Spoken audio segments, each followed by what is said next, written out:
अखंड पारायण सोहळा हा सतत 4 दिवस चालतो. तर याच्यात महिला भगिनी, लहान मुलं, विद्यार्थी स्वयंस्फूर्तीने भाग घेत आहेत आणि बाळासाहेबांना हे अभिवादन आहे. तर याच्याबद्दल जी गावकऱ्यांची जी प्रतिक्रिया असते, जी सहानुभूती आहे, त्या सहानुभूतीतनं त्याने केलेला कायापालट हा यातूनच दिसून येतो.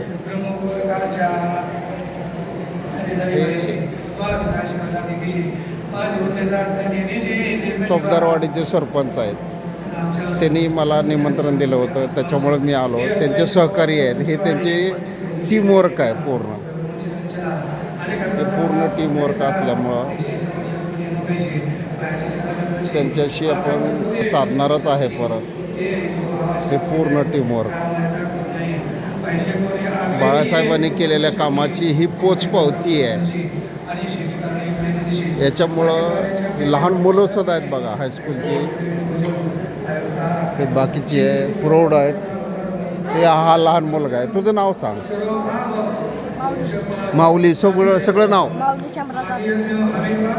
तू चोपदारवाडीचाच आहे. ओके. कितवीला आहेत? 5वीला आहे. तुला शाळेत असल्यावर शिक्षणात जे मदत होते, तुझे शिक्षक कसे आहेत? चांगले आहेत. तू सेमी इंग्लिशला आहे का मराठीला आहेस? सेमी इंग्लिशला आहे. ओके, धन्यवाद.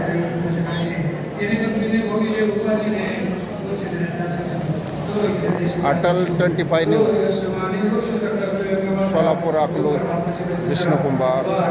98 34 28 40 74. अटल 25 न्यूज.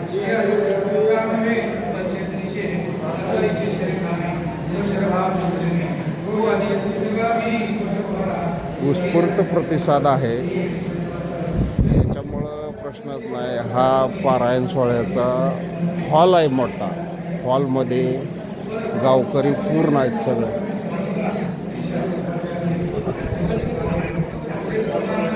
यांची 4 दिवस सगळी सुविधा केली जाते, तरी काही अडचण नसावी. चोपदारवाडी, तालुका पाटण, जिल्हा सातारा, कोयना नदीच्या तीराच्या जवळपास आहेत.